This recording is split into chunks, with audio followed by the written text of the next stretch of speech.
So I'm being joined by Sharon Stark of Cardinal Financial, one of my preferred lenders. I've known Sharon now, it's going to be going on 10, 11 years. Yeah. She actually handled my personal mortgage, my sister's personal mortgage, so we've done a lot of business together over the years. So, bunch more, right? I've referred a lot of my, especially my first-time home buyers over to Sharon. She's great with hand-holding and explaining the process, right? And really having that heart of a teacher. Yeah. And showing them what it takes in order to be able to purchase the home that they want to get into. So, thank you so much for joining me. Thank you. I figure we'll dive into some of the news that's going on right now, right? So, fire away. So, interest rates. I just mentioned on one of my last podcasts that the thing that we really need to pay attention to this year is the interest rate. Correct. And I want first to dispel the myth of what it means when the Fed raises the rate, right? So we just heard the Fed raise the rate to 4%. Right. That doesn't mean mortgage interest rates are at 4%, right? Correct. So what does it mean when they say the Fed raises the rate, and how does that impact the interest rates in lending? Okay. So the Federal Reserve is predicted to raise interest rates 4 times in the next calendar year. That's what I heard. And what happens is, so the Fed rate, that we all call it, the Fed rate, is the shortest term interest rate. It is the overnight rate that banks use to lend money to and from each other. So when the Federal Reserve increases the rate, it doesn't mean that interest rates are going up.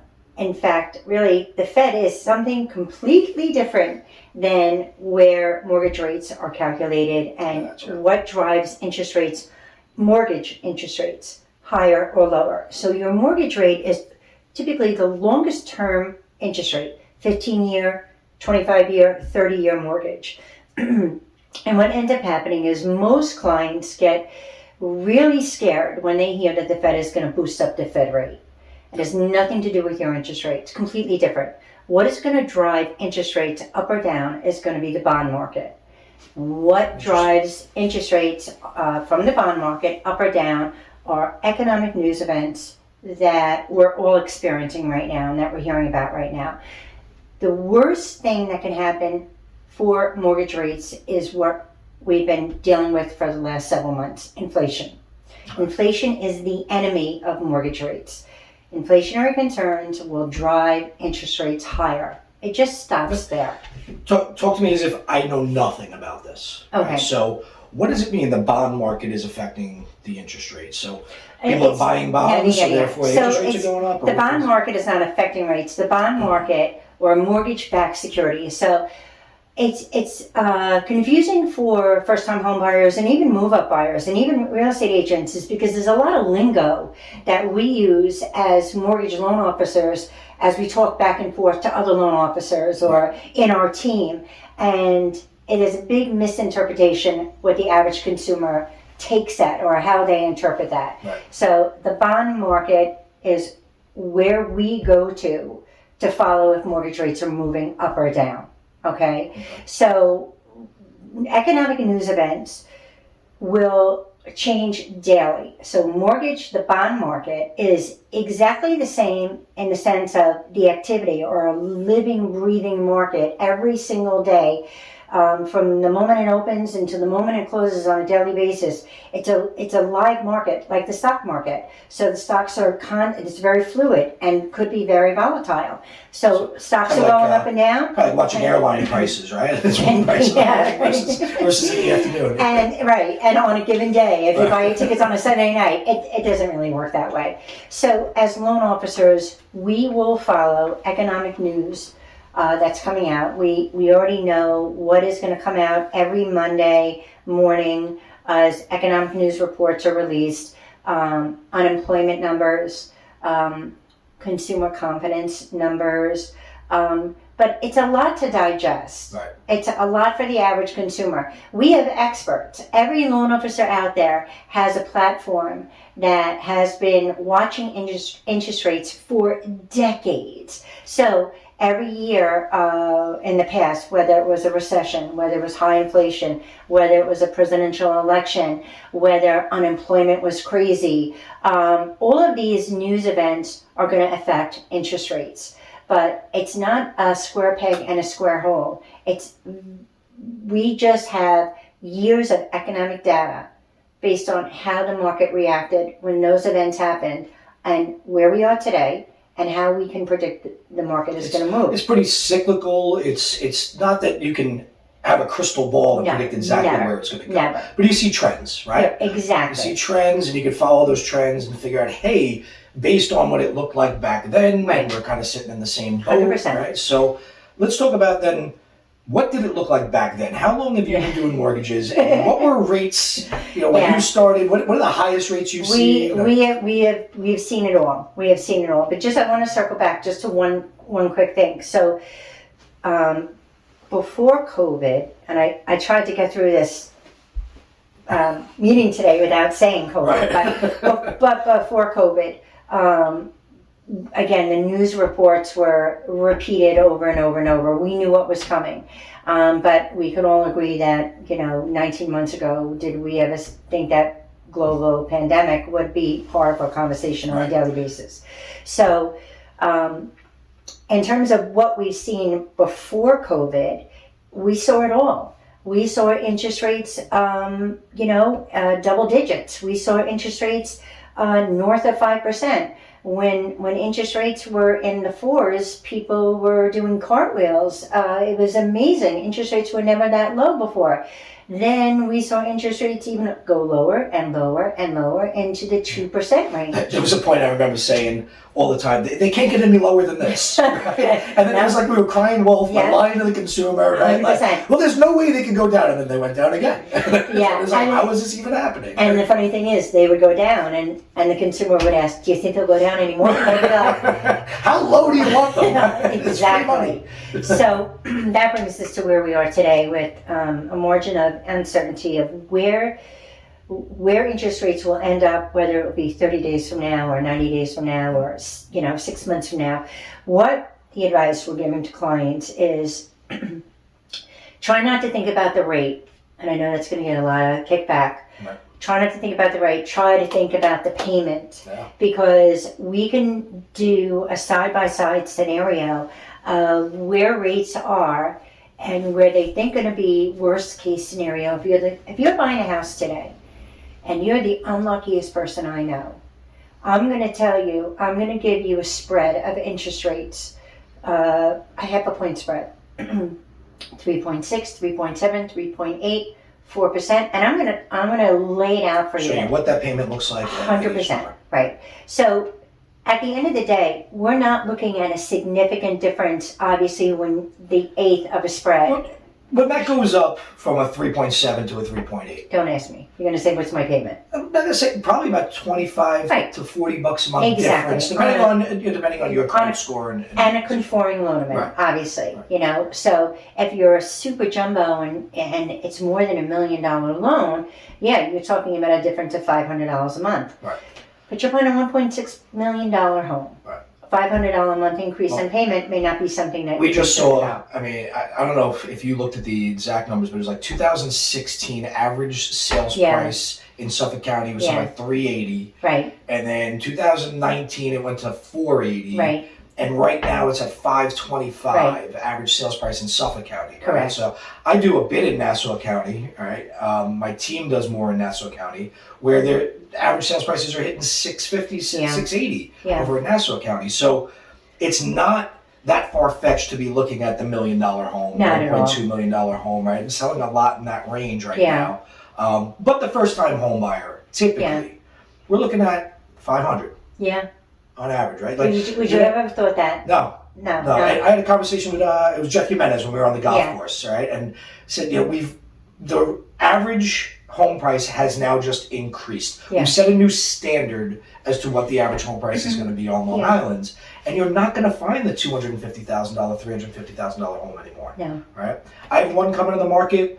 In another couple of weeks, it'll be under $4. You know that thing is going to disappear in a very heartbeat. quickly, and not for the fact of underpricing it. Right. It's where the value should be, and most likely where it's going to appraise. Exactly. But it's going to have a line out the door just based on the amount of buyers looking under $400,000. Right. Very true. So the first-time home buyer looking at about a $500,000 loan, what is there if good credit? Let's call it good credit with a 10% down. what are we looking at in terms of payment or what are we looking at in terms of interest rate right now? Probably about 3 to 3.2. I'm gonna be the bad guy, and I'm gonna say expect it to be a little bit higher. Yeah. Expect it to be about 3.3, 3.5. But my point that I'm making right now to home buyers who are coming on the market and they're starting today, or maybe they actually started 2 months ago, and they have just been caught in that very frustrating cycle of making offers and even going higher and going to the tippy top number. Because we're going to find another way to save them money. If we can't get it down on their monthly mortgage payment, we're going to go through their finances, we're going to go through their credit debt, we're going to find another way to save them money and get them and their family into a suitable payment. So I'm going to say that the clients that I'm talking to right now, I am going to pre-position them in the market that if interest rates move further away from us, we are qualifying them right now if they are the unluckiest people we know. It's just too hard to predict. Yeah. It's too hard. Now, I've always talked to you over the years when I get a buyer, I say, where are rates today? 3.5? Cool, let's figure it at 4. Right. Let's give them a worst case scenario, right? 100%. Is that the worst case scenario, or do we start figuring it at 4.5? I'm going to say... What if it's a point up in 6 months by the time they get on something? Again, it's impossible to predict, but like you have a gut feeling of what you've seen over the last several years of doing real estate. And I have sort of like a gut feeling of mortgages that I looked at and pulling up old files going on years ago, 5 years ago, 4 years ago. And I'm going to say that you're going to have to start advising clients to hear that, 4-letter word that starts with F. 4. The number's going to be out there. Yep. And in some clients, it's out there already because of a low FICO score, because of the way that they qualify, and because of the product that they're going to go into, an investment property with maximum financing. I was going to say, let's shift gears a little bit. Investment property, second home, right? What do they say? Multifamilies, 2 to 4s, right? The Fed just changed the second home criteria, right? And the rates that you're getting on second homes. So correct. I just bought a 2-family in Pennsylvania. Yeah. And my rate was 4%. Yeah. Right off the bat. Day one, the rates were sitting at 32 when I looked at it, right? And right off the bat, lender turned to me and said, we're looking at 4% either way. I called you, I called another lender, and everybody said, 4% on a, it's a 2-family investment property, 25% down, 4%. And here's the thing. So if everything created equal is that there are these levels or characteristics, not the underwriting term, but the mortgage lingo is going to be overlays. So if you had a vanilla buyer, and God, she was beautiful. I mean, she had 20% down, a conforming loan amount, a very strong FICO score, buying a single-family primary residence with a low DTI, a low debt-to-income ratio. Yeah, she's going to get a beautiful rate because she checks all the boxes. Right. Okay? But mortgages aren't. We're not going to hold everybody to a 20% down, low DTI, superior FICO score, huge down payment. We're not going to hold a family, a 4 to that. Right. It's expensive living on Long Island. It's hard to raise a family here. I heard a good one the other day. Somebody had said, so-and-so approached me, they talked to their cousin, and their cousin got this rate, and how come I couldn't get that rate? And the response was, do you have the same fingerprint as your cousin? Yeah. What are you talking? Just answer the question. Do you have the same fingerprint as your cousin? Yeah. No 2 people are the same. No 2 loans are the same. No 2 deals are the same, right? Exactly. And that even brings up when you are talking about interest rates, because let's just say we do have that vanilla client, and they call me at 10:30 for an interest rate, and then they call another lender at 2 o'clock, and then they call another lender at close of business. There could have been a lot of movement, good or bad, on the market that day. So when I say that interest rates, when they're shopping around or they're comparing, well, my sister just got her house and you did her mortgage and she got a better rate than me, you literally have to be your mirror image. Right. Nothing can be different. And that's if there's no change in the market, which we know the market is changing every single day. It's good, it's better. And that's it. Gotcha. The advice that we're giving to clients right now, when it is time to lock in your interest rate, are you happy with the payment? because that is your 30-year fixed rate mortgage payment. We don't live in price, we live in cost. Talk about it all the Exactly. time, right? It's not the price of the home, it's what it's going to cost you on a monthly basis. Exactly. Yeah. So let's shift into that investment or the second home market, because we do see a bit of that here.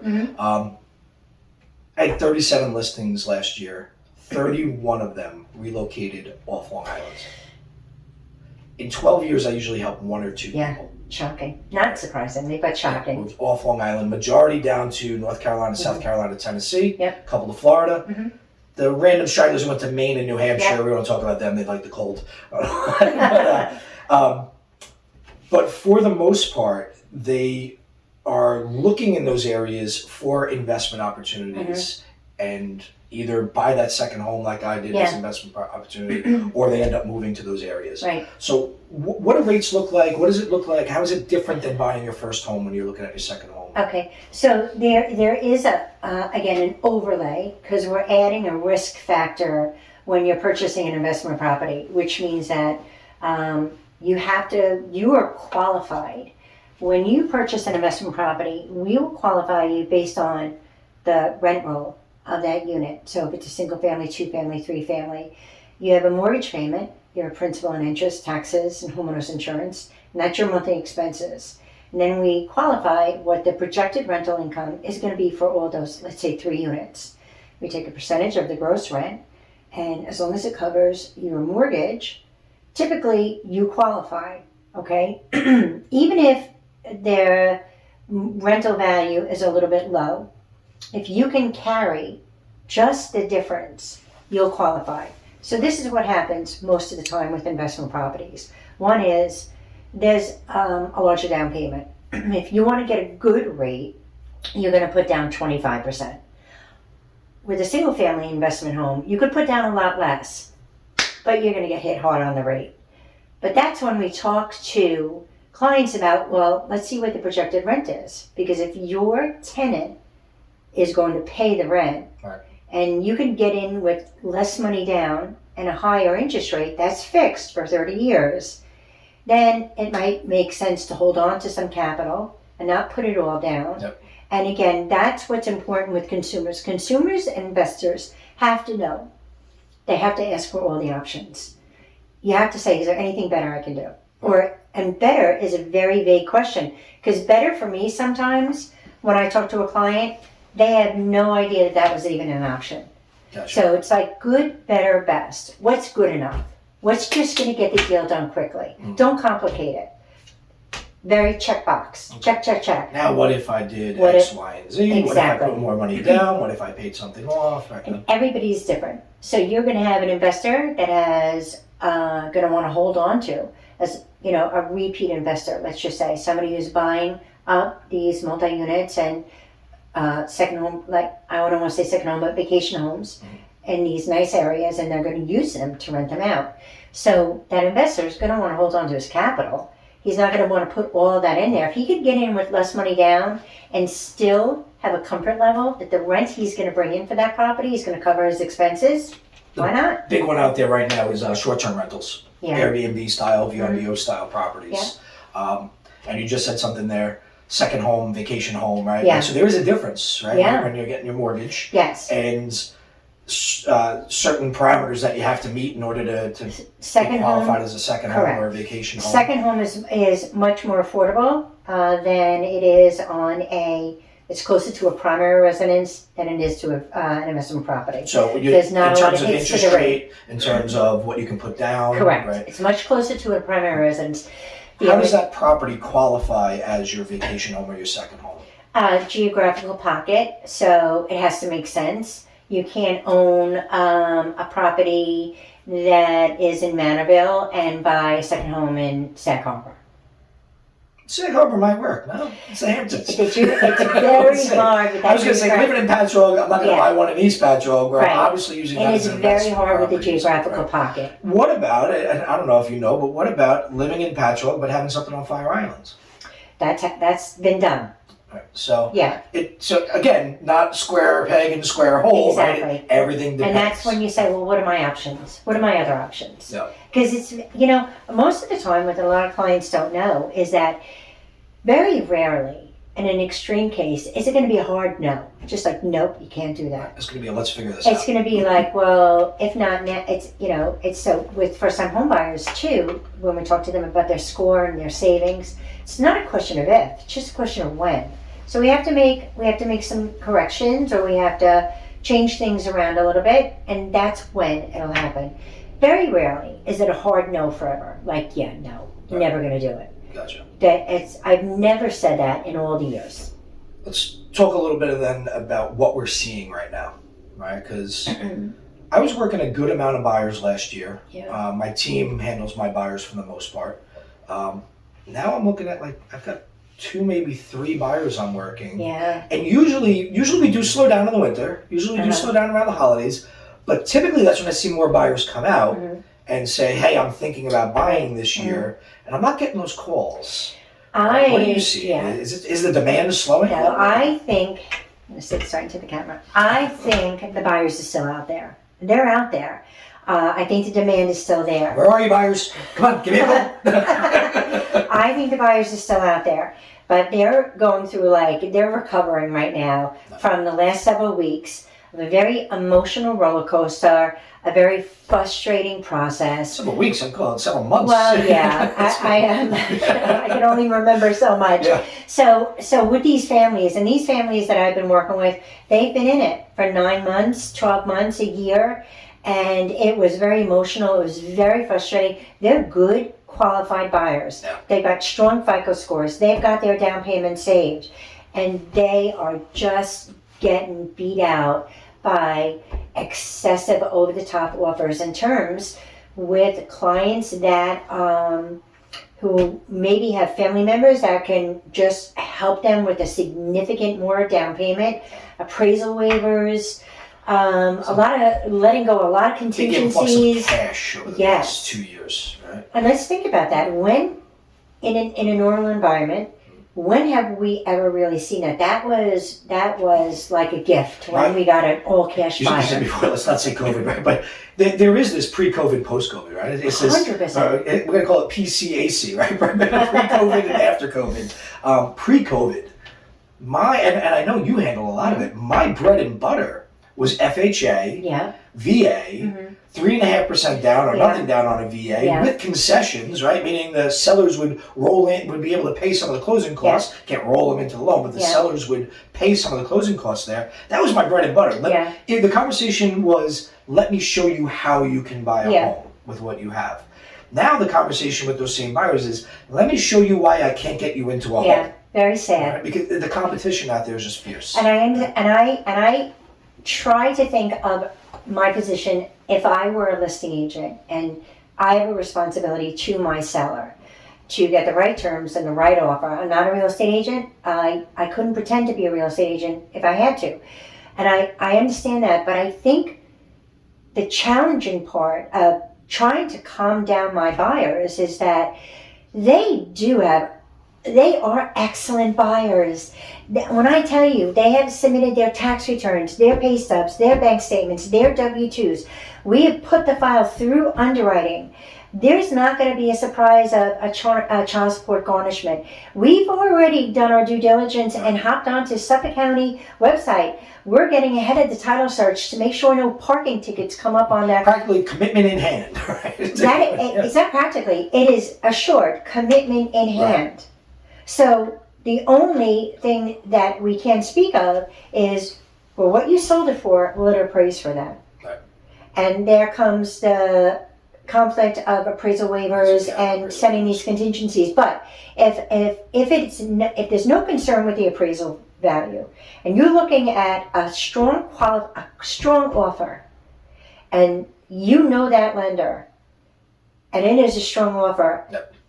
I just cannot wrap my head around the idea that offer is any less valuable than a conventional 10%, 20% down. These are qualified buyers. And don't even get me started on the veterans. Don't even get me started on the VA loans, because I cannot and will not be able to tell my veteran who we're thanking them for their service, and this is their benefit to secure 100% financing. This is their benefit. No. And you're just going to dismiss it. Well, that's all I can say. key there too is, I can't stress this enough, working with the right lender, right? I can't tell you how many of my deals last year, and I just work the listing sides, when I review those offers and I reach out to those lenders and they flat out lied. They flat out did not write the pre-approval. It wasn't worth the paper it was written on. Yeah. Right? Multiple times had to circle back to them after we accepted offers and say, you told me, right? Because I'm going to vet any offer that comes in. And I'm going to call that lender and I'm going to say, do they have the funds? Have you verified the funds? Have you verified their credit score? Are there any contingencies that I should be made aware of? Because they're telling me they don't have to sell in order to buy. Right. They can waive the appraisal gap, right? And that, yeah, absolutely. And this was multiple lenders on multiple deals this past year. No, absolutely, yeah. No, we vetted them. Everything's good. Yeah. And then the deals start crumbling. The deals start going wonky, and they're asking for extensions. They have to sell the house that they said they didn't have to sell, right? Right. That I've turned to these lenders and said, you lied to me. Right. That's it. That's all this came down to, is you lied to me, right? So make sure you're working with the right lender who's going to be able to get it done, not lie to your face and my face and everyone else's face and try to pick up the pieces. Because I had 2 deals actually die because the lender was wrong. Right. Because the lender did the wrong thing. And here's the thing. The truth of the matter is that every good mortgage company, and there are a lot of good mortgage companies on Long Island, every loan officer that I've been on the other side with. So let's just say we had a buy-sell deal. Right. And we knew that they did have to sell their home in order to move forward.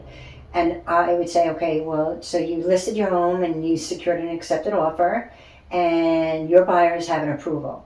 Who is their lender? And if it's somebody that I know and somebody that I've had a history with and working with before, I'll call them up and I'll say, you have the buyer. You don't have to tell me any of their personal information. Do you have a commitment? Are you sure? 100%. Because now my buyer's making a beautiful offer on this home, and we're going to get it accepted, and I'm going to close fast. We're going to close before the seller is ready. Our commitments are done immediately. So, are you sure? And if it's a loan officer that I've had, been lucky enough to work with before, then it's great. Right. So, you have to do your due diligence. And the agents, and I get it, some of the agents, they're dealing with going through 10 offers because 40 people showed up at their open house. And they might not have the time to do it, but those top 5 offers that have those strong pre-approval letters, the pre-approval letter is like a napkin from Dunkin' Donuts. Yep. You can get it anywhere. Yep. You can get it anywhere. And if the lender is going to tell you, oh, we don't have a commitment on the file, or we won't issue a commitment until the disclosures are done, not true. Not true at all. There are lenders, Cardinal Financial being one, that if I have a buyer and they have supplied me with all their documents and they know in their mind that they have already set what their maximum payment is going to be. So regardless on the price, factoring in the annual property taxes, if it's in a flood zone, we take the loan and we approve them based on you have successfully secured your financing as long as your total monthly mortgage payment is not more than $3,500. And then as they go out on their home search, we do this reverse engineering. It's like a TBD, right? To be determined what property they're actually going to buy. But it is a commitment. But it's a so commitment. You know. So they're practically a cash buyer at that point, right? Exactly. They got a commitment. 100%. Not pre-approval, commitment. Exactly. So the truth of the matter is that we're telling our clients, and I'm lucky, my clients in the beginning have been pre-positioned, that they do all this, they put all this time and all this energy into getting me their documents, updating, clear, uploaded to their portal, and the file goes into underwriting.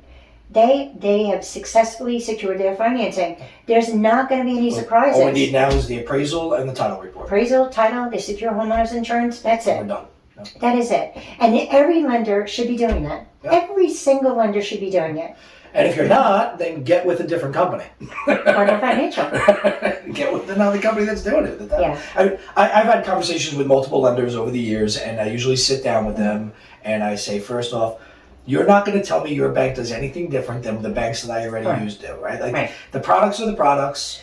You're not going to surprise me with we got a commitment up front, because I have my loan officers that get the commitment up front. Yeah. What is it that Cardinal does different than somebody else? I'm going to tell you that, and it's so funny that you bring that up, because we had just talked about this in our monthly team meeting, is that in terms of what we offer the same programs at very competitive pricing as all the other lenders do. I'm not going to talk about lenders. I'm not going to talk about commercial big box banks, Bank of America, Change, Wells Fargo. I'm not going to talk about that. I'm going to talk about mortgage lenders, because the good thing about mortgage lenders is typically when you get yourself with a loan officer, you're with that one person. Your loan is not shifted to another state, to another department, to another team every time you pass a milestone. Application, processing, underwriting, closing. You're still dealing typically with the same team when you work with a mortgage lender, which takes out all the frustration, because you're not limited to 9 to 5. You're not limited to Monday and Friday. Loan officers make themselves available majority of their time. Dinner time, weekends away from their kids. All the time. I'm available from 9 a.m. to 9 p.m. Exactly. Whatever. So what we do at Cardinal is knowing the fact that where we are competitive is going to be from our service. Right from day one, you're going to get a commitment.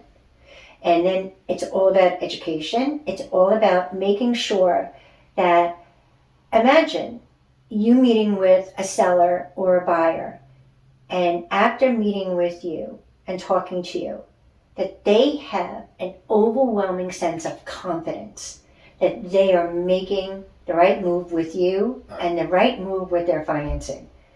Just the fact of when they put their head on the pillow at night, they're not staring at the ceiling going, what's going on with my mortgage? What happened at the open house today? How come I didn't hear this? Oh my God. They are so confident that they have the best people working alongside them. And the truth of the matter is that nothing changes with us. Okay, well, nothing really changes with any of the mortgage companies anymore because of these, I don't want to say new guidelines, but the laws of anytime there's a change in the system, a new loan summary goes out and it tells you what changed, how much it changed, and then why it changed. So if the title report, not that this would happen with Cardinal, but if the title report came in and the taxes were higher, one thing Cardinal Financial does is and we talk about this all the time, we always vet the taxes on the multiple listing. We always do. We always go right to the tax portal, because there have been times where the taxes have reflected an exemption that is not going to be passed on to the new buyer. Enhanced, senior, veteran. So taxes on Long Island are very high. It's interesting because I'll talk with sellers, at every seller I've ever met with. What do you pay in taxes? About somewhere around like 90. You don't know your exact. Nobody knows their exact tax bill, right? And I say, is that including STAR? Do you have any other exemptions? No. And then I pull it up on the tax portal. You got 2 exemptions on there, right? You're nowhere near what you actually pay, right? It's not so. I pay attention to it all the time. I know. I pay 76, 36, 13. Right. That's what I pay this year with my STAR, right? Because I pay attention to it, but sellers, homeowners just don't pay attention to that, and it's on the agent to make sure that we verify it, but. All information deemed reliable, but do your due diligence. And we always do that. I mean, so we will. We want to make sure that at Cardinal, our job is to make sure that at the closing, actually even during the process, the appraisal comes in, the commitment is issued, the appraisal comes in, the title is clear, you're happy with your rate. You're at the closing. It is a celebration at that time. They're not signing this paperwork, thinking that this experience has come to an end. They're, they're grateful and super excited. Super excited. So it is communication.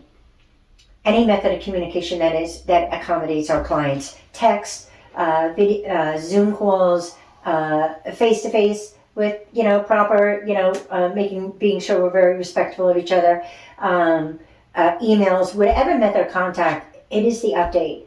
imagine something, the most critical thing the most important thing, the thing that you're worried about the most is getting into this home. Right.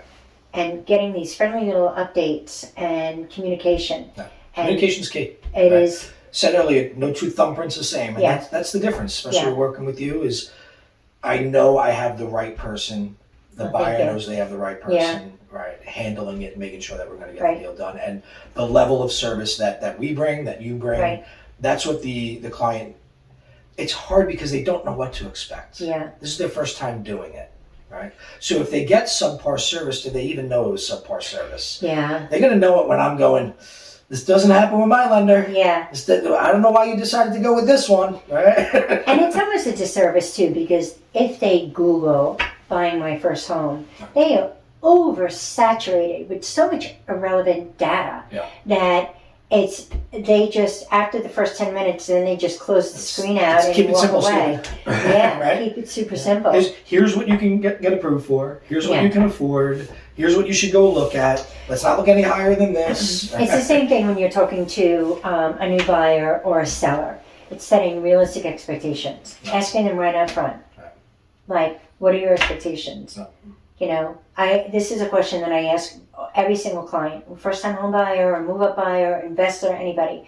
I say, okay, imagine this. You're pre-approved, everything is great. You walk into a home and you love it. It is your dream home. It is everything you ever hoped for. And you say to yourself, I would buy this house tomorrow as long as I knew my payment wasn't more than this. I was going to say, you most likely can't afford it. Well, not in this market. Well, what's surprising is that when I ask them that question, and I say to a family, I said, imagine you go through and it has everything, and you're thinking Super Bowl party, you're thinking 4th of July, you're thinking, you know, slumber parties and kids' birthdays. This is it, right? Like, and I have buyers walk in the door and say, this is it. They feel it. And then I asked them, I said, so you two of you look at each other and go, we want it. Let's just make sure our payment isn't more than this.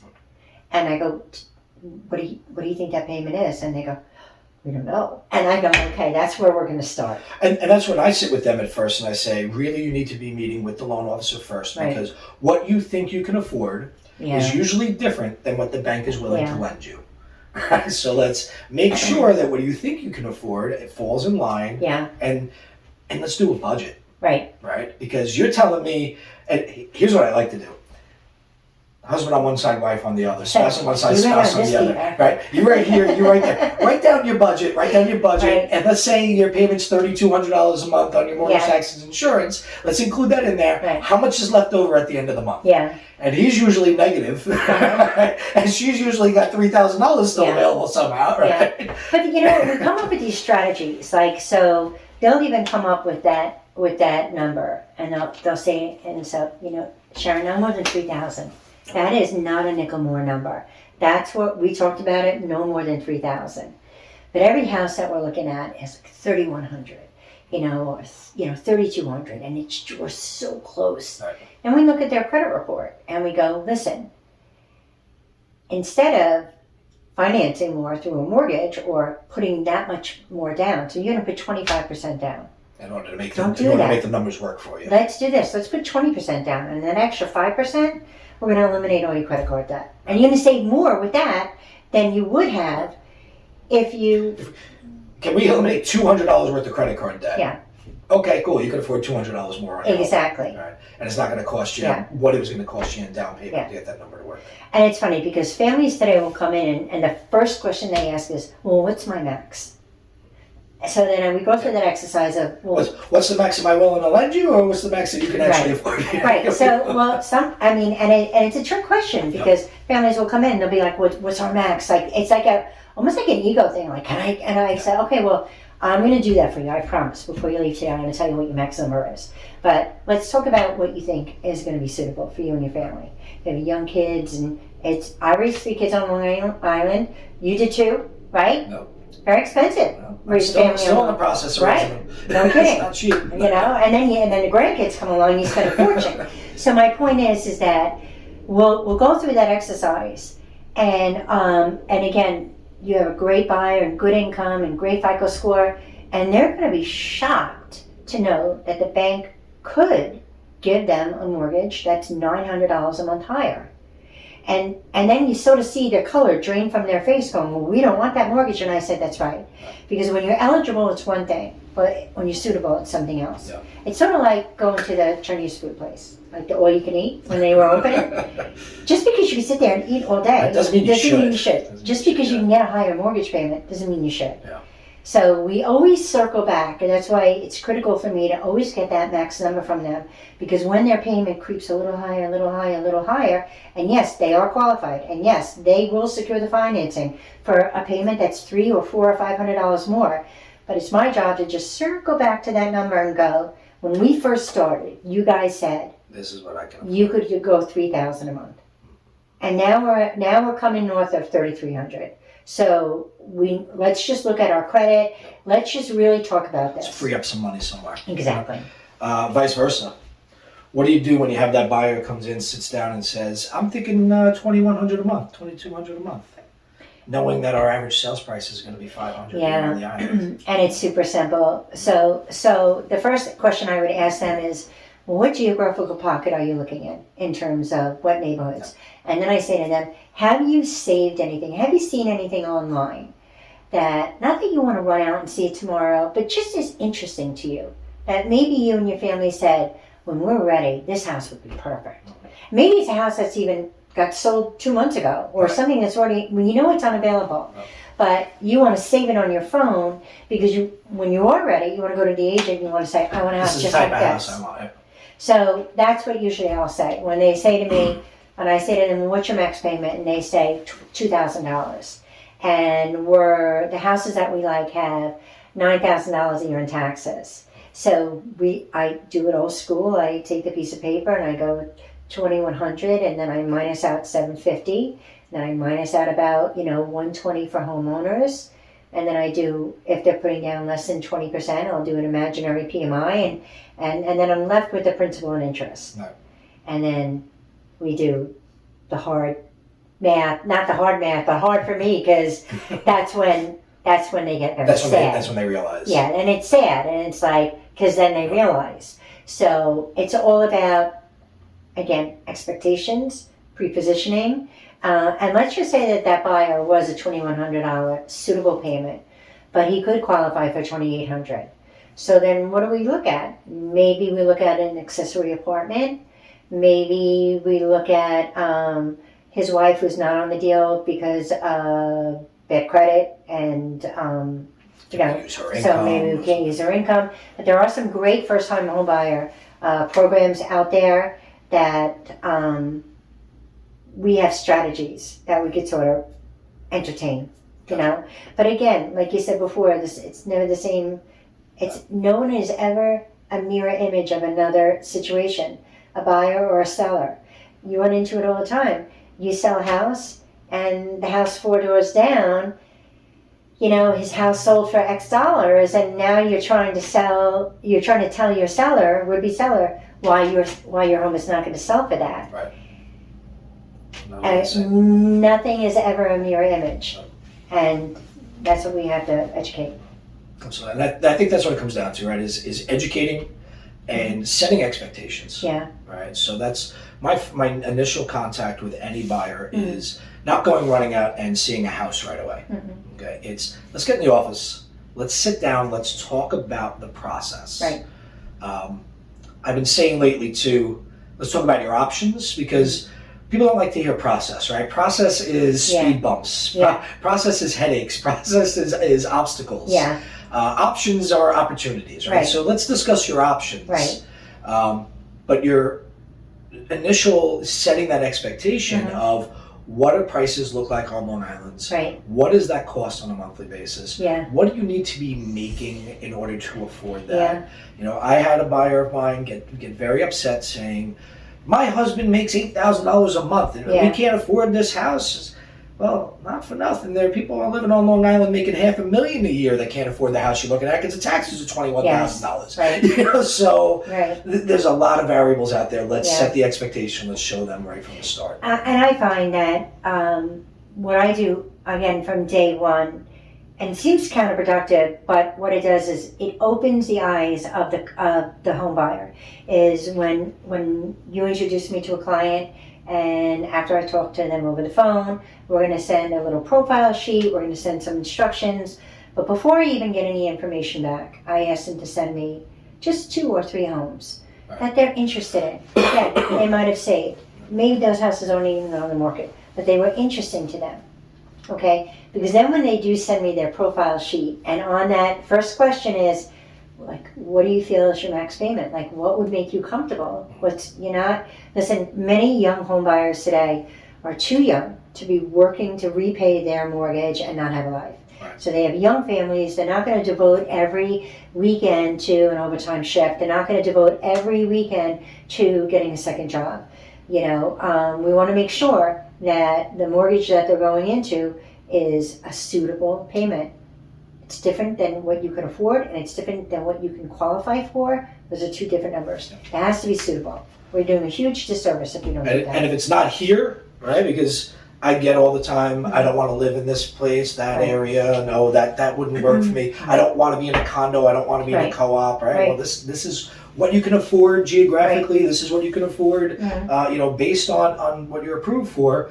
If it's not here, we can help elsewhere. Yeah. Right? Like I said, 31 of my clients relocated, can set you up with agents in other areas. Correct. Right? So if relocating off Long Island is an option for you, we have that ability to be able to help you as well. Cardinal Financial, nationwide lender, licensed in all EXP, states. Worldwide, right? We are an international company. Yeah. So you want to go to Costa Rica? You want to go to Cambodia? I got agents. we can help you out with that. So Sharon, thank you so much for joining me tonight. I think this is great.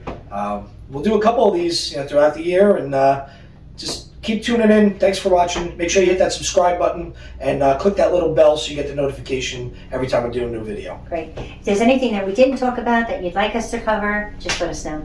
Great.